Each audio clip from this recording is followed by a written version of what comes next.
21절입니다. 또 그들에게 이르시되 사람이 등불을 가져오는 것은 말 아래나 평상 아래에 두려 함이냐 등경 위에 두려 함이 아니냐.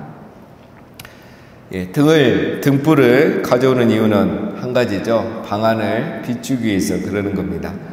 방을 비추기 위해서는 그 등불을 말 아래나 평상 아래 두지 아니하고 또 침대 밑에 두지 않고 등경 위에 올려두는 것은 너무 당연한 거죠. 자, 오늘 이 말씀은 예수님께서 지금 1절부터 비유의 말씀을 하고 계시는데 그 비유를 말씀하신 목적을 말씀하시는 겁니다. 예수님이 계속 이렇게 말씀을 전하시고 비유를 말씀하시는 궁극적인 목적은 숨기기 위해서가 아니고 드러내기 위해서다라는 것을 말씀하시는 거죠. 특별히 보면 12절 말씀을 우리가 오해할 수가 있습니다. 12절에 보면 씨 뿌리는 비유를 말씀하시고 이렇게 말씀하셨죠. 이는 그들로 보기는 보아도 알지 못하며 듣기는 들어도 깨닫지 못하게 하여 돌이켜 죄사함을 얻지 못하게 하려 함이라. 이 말씀을 하셨는데 이 말씀을 오해하지 말라는 것입니다. 비유의 의도는 감추려고 하는 것이 아니라 드러내려고 하는 것이라는 거죠. 더 이해하기 쉽게 하기 위해서 비유를 설명하는 거잖아요. 비유를 했다는 것 자체가 하나님 나라라는 것을 드러내기 위해서, 더 알려주기 위해서 하는 것입니다. 단 12절처럼 사람들이 알지 못하고 깨닫지 못한 것은 비유를 통해서 숨겼기 때문에 그런 게 아니라 그 사람들이 깨닫지 못하고 알지 못한 것일 뿐이지 그걸 목적으로 하는 것은 아닌 겁니다. 말씀을 그렇게 하는 거죠. 시편 109절에 보면 주의 말씀은 내 발의 등이요 내 길의 빛이니이다. 그렇죠? 말씀은 뭡니까? 우리에게 하나님 나라의 비밀을 알려주는 빛이 되고 등이 된다는 거죠. 그래서 하나님 나라를 알려주는 게 말씀의 목적이고 우리 예수님이 하고 계시는 일이 바로 그 일이라는 거죠. 예수님이 이 땅에 오셔서 하나님 나라를 드러내고 있다는 겁니다. 22절에 드러내려 하지 않고는 숨긴 것이 없고 나타내려 하지 않고는 감추인 것이 없느니라. 다른 말로 하면 숨겨진 것은 드러나기 마련이고 감추어진 것은 나타나기 마련이다. 이런 말씀이죠. 예수님이 지금 비유를 통해서 제자들에게 숨겨진 하나님의 나라의 비밀을 지금 알려주고 있다라는 말씀입니다. 여기서 숨겨진 거, 감춰진 거 뭐겠습니까? 하나님 나라겠죠. 하나님 나라. 하나님 나라가 왜 숨겨지고 감춰졌는가? 여러분, 하나님 나라가 왜 숨겨지고 감춰져 있습니까? 지금까지 완전하게 드러나지 않았다는 말이죠. 그래서 사실 아담이나 노아나 아브라함이나 모세나 다 이 하나님 나라를 완전하게 이해하지는 못했다는 겁니다. 예수님이 오셨을 당시에도 사람들은 이 하나님 나라를 이해하지는 못했죠. 오늘 우리만큼 이해하지 못한 겁니다. 그들은 하나님 나라를 깨닫지도 못했던 거죠. 그래서 우리 예수님이 기도하시기를 나라가 임하옵시며 하나님 나라가 이곳에 임하시고 하나님 나라가 온전히 드러나게 하여 주옵소서, 이런 기도를 하셨던 겁니다. 그리고 부활하신 이후에 예수님이 40일 동안 계시면서 하셨던 일도 하나님의 나라의 일을 전하셨다는 거죠. 하나님 나라를 전하셨던 겁니다. 그래서 사람들은 그렇게 하나님 나라에 대해서 알지 못했습니다. 오늘도 사실은 그렇죠. 우리가 구원, 천국, 죄사함 이거에 대해서는 잘 알고 누리고 있지만 하나님 나라는 사실 모릅니다. 또 교회에서 그렇게 교육을 많이 하지 않았고, 그러나 이제 이렇게 훈련이 잘 된 데는 이 하나님 나라에 대한 관심이 많죠.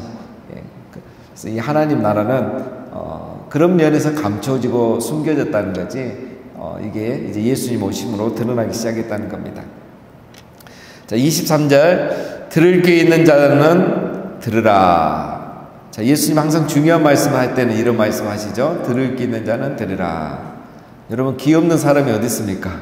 귀 있는 사람은 다 듣는 거죠. 그렇죠?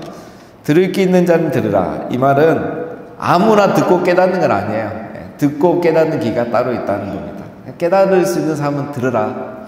어제의 말씀을 적용하면 좋은 마음밭을 갖고 사모하고 깨달으려고 하고 순종하려고 하는 사람 잘 들어라 이 말입니다. 그런 사람은 듣게 되고 들리게 되고 깨닫게 된다는 거죠. 여러분, 하나님께서 이스라엘 백성들을 출애굽시키면서 많은 기적은 하겠지만 그들에게 주시지 않은 게 있었죠. 깨닫는 마음은 주시지 않았다 그랬어요. 신명기 29장에 보면 그러나 깨닫는 마음과 보는 눈과 듣는 귀는 오늘 여호와께서 너희에게 주지 아니하셨느니라. 네. 깨닫는 귀, 들을 귀는 하나님이 주시는 겁니다. 자, 오늘 그 말씀이 이제 또 나옵니다. 24절 또 이르시되 너희가 무엇을 듣는가 스스로 삼가라. 너희의 헤아리는 그 헤아림으로 너희가 헤아림을 받을 것이며 더 받으리니 있는 자는 받을 것이요 없는 자는 그 있는 것까지도 빼앗기리라. 자, 무엇을 듣는가 스스로 삼가라. 너희는 새겨 들으라 이 말이죠. 내 말을 잘 귀담아 들으라 이 말이죠. 자, 여기서 강조하는 건 뭡니까? 청자의 능동성을 강조하고 있죠. 듣는 사람의 적극성, 능동성을 굉장히 강조하고 있습니다. 너희가 들을 때에 길가밭이 되지 않고 좋은 밭이 되도록 능동적, 적극적으로 말씀을 새겨들어야 된다는 거죠. 왜냐하면 너희가 헤아리는 그 헤아림으로 너희가 헤아림을 받을 것이다. 마태복음에는 이제 이게 비판하고 연결됐죠. 너희가 비판을 받지 않거든 비판을 하지 말라. 자, 여기서는 근데 이 비유와 말씀과 관련해서 예수님이 이야기를 하고 계십니다. 즉 예수님의 비유를 들으면서 내가 얼마나 좋은 마음으로 적극적인 마음으로 듣느냐에 따라 보상을 받을 것이다 라는 말입니다.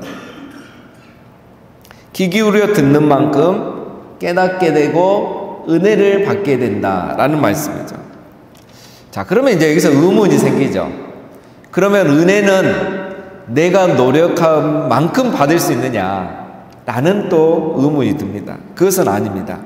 자, 오늘 이 단어에 보면 너희가 헤아림을 받을 것이요 더 받을 것이라 하겠죠. 이 두 단어가 신적 수동태입니다. 그 헬라에는 이 신적 수동태가 있어요. 그러니까 하나님이 해주셔야 되는 그 동사가 있어요. 그래서 똑같은 동사가 수동태가 되기도 하지만 타인에 의해서 자연에 의해서 그러나 하나님에 의해서 확실히 되는 수동태는 신적 수동태라고 합니다. 그러니까 이 너희가 헤아림을 받을 것이요 더 받을 것이요 이거는 하나님이 주신다는 거예요. 그러니까 하나님도 누구에게 은혜를 주신다? 사모하며 좋은 마음으로 좋은 마음밭으로 듣는 사람에게 하나님이 은혜를 주신다는 거예요. 그런데 은혜를 주시는데 어떻게 주신다고요? 내가 사모하고 기대하는 것만큼 주신 게 아니라 그만큼 주시면서 더 받으리라. 더 주신다는 겁니다. 24절 말씀은 유대인들의 격언입니다. 격언. 그래서 원래 그대로 표현하면 너희가 재는 대박으로 너희에게 재어 줄 것이다. 이 말씀이에요. 그러니까 원래 그들의 사이에서 이제 통용하는 말인데 이 말을 주로 어디서 쓰냐면, 그러니까 세상은 어떻습니까, 여러분? 대로 재는 만큼 공정하게 주는 거죠. 그러니까 내가 10,000원을 주면 10,000원에 해당하는 만큼 딱 재서 주는 거잖아요. 뭐 쌀을 주든 뭐 주든 공평하게 이렇게 주는다는 거예요, 세상은. 그런데 하나님은 뭐라고 하십니까? 그만큼 너희가 사모하고 좋은 밭으로 듣는 만큼 주시면서도 더 주시는다는 거예요. 그러니까 하나님의 나라는 재는 만큼 주신 것만 아니라 그 이상으로 은혜를 주신다. 그러니까 이 청자의 능동성과 적극성을 강조하시면서 더 강조되는 건 뭡니까? 하나님의 은혜입니다. 하나님이 더 우리에게 은혜를 베풀어 주신다. 그래서 앞에 비유에서 어제 비유에서 씨 뿌리는 비유, 좋은 밭에 뿌려진 씨는 어떻게 됩니까? 예, 하나만 열매를 맺어야 되는데 30배, 60배, 100배의 결실을 맺는 이유는 하나님이 더 주시기 때문인 거예요. 더 주시되 2배가 아니라 30배, 60배, 100배의 은혜를 우리에게 주신다는 거예요. 그래서 하나님의 말씀을 우리가 들을 때는요, 정말 사모하는 마음, 좋은 마음과, 어제 이제 말씀 다 드렸죠. 기대하는 마음, 순종하려는 마음, 인내하는 마음으로 들으면 하나님이 그 마음밭에 은혜를 더 주신다는 거예요. 그래서 있는 자는 더 갖게 되고 없는 자는 있는 것마저 빼앗기게 되는 거예요. 그러니까 억지로 오는 사람은 갈수록 신앙이 안 좋아지고, 정말 어떻게든 은혜를 삼은 사람은 갈수록 신앙이 좋아지는 원리가 여기에서 나오는 겁니다. 자, 26절. 또 이르시되 하나님의 나라는 사람이 씨를 땅에 뿌린 것 같으니 그가 밤낮 자고 깨고 하는 중에 씨가 나서 자라되 어떻게 그리 되는지를 알지 못하니라. 자, 이 비유는 마가복음에만 나오는 비유입니다. 하나님의 나라는 씨를 뿌려 놓으면 알아서 자라는 것, 스스로 자라는 것과 같다라는 거죠. 즉 사람들이 알지 못하는 사이에 하나님의 나라가 이미 임하고 확장되어 가고 있다라는 것을 말합니다. 자, 우리가 이것을 먼저는 성경의 전체적인 이 큰 흐름에서 보면 됩니다. 여러분, 구약에서는 하나님의 나라가 보이지 않았죠. 보이지 않았던 하나님의 나라가 어떻게 됩니까? 계속 이어져 가고 있는 거예요. 자, 예를 들면 아담이 실패했지만, 그리고 아벨이 죽었지만 셋을 통해서 그 하나님의 나라가 계속 이어져 가고 있는 거예요. 그래서 예수님이 오신 거예요. 그래서 28절에 보면 뭐가 나오냐면, 이 씨가 싹이 나고 이삭이 나고 충실한 곡식이 된다 했어요. 그러니까 어떻게 보면 구약은 싹의 단계이고 이삭의 단계에 있습니다. 이삭도 안 되죠. 그래서 사람들은 모르는 거예요. 아브라함도 몰랐죠. 뭐 이삭, 야곱, 그나마 제일 많이 한 사람이 모세나 다윗. 그래서 이제 예수님에 대한 예언들이 조금씩 있잖아요. 다윗의 시나 이런 거 보면. 그리고 이제 알았던 사람이 이사야 선지자 같은 이런 선지자들이죠. 그러나 그 사람들도 우리가 아는 것만큼 몰랐어요. 그 정도로 하나님의 나라가 감추어져 있었고 모르게 이렇게 자라가고 있었던 것입니다. 구약의 인물 중에 하나님 나라를 가장 많이 알았던 사람이 누구일까요? 세례요한이죠. 세례요한. 여자가 낳은 자 중에 세례요한보다 큰 자가 없다. 세례요한이 등장하면서 여러분 했던 첫 마디가 뭡니까? 회개하라, 천국이 가까이 왔느니라. 하나님 나라를 처음으로 말해요. 하나님 나라가 가까이 왔다, 회개하라. 예수님이 곧 메시아가 오고 하나님의 나라가 시작된 줄 알았죠. 그래서 세례요한이 여러분 여자가 낳은 자 중에 가장 큰 자가 되는 겁니다.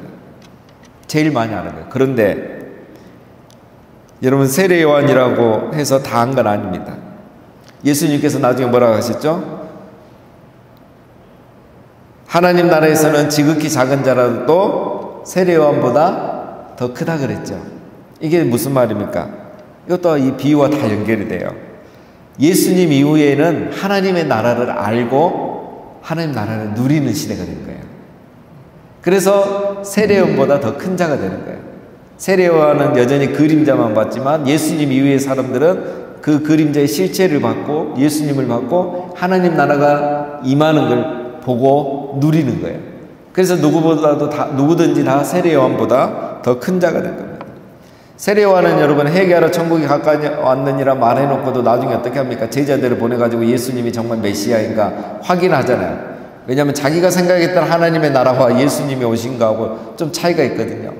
예수님 오면 세상이 한순간에 바뀔 줄 알았는데 예수님 여전히 숨어있고 고난받고 비난받고 그래서 혼란스러웠던 거예요. 그래서 제자들을 보냈던 거죠.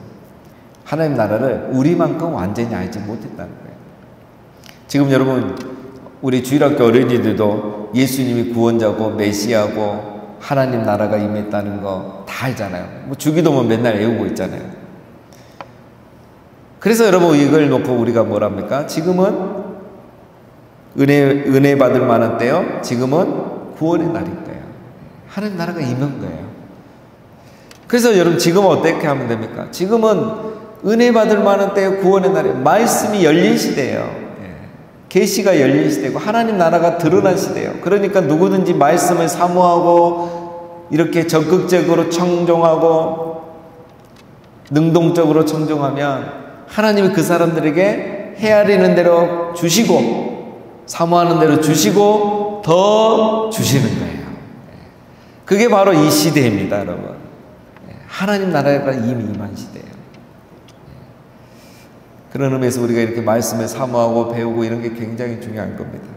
자, 28절입니다. 땅이 스스로 열매를 맺되 처음에는 싹이요 다음에는 이삭이요 그 다음에는 이삭에 충실한 곡식이라.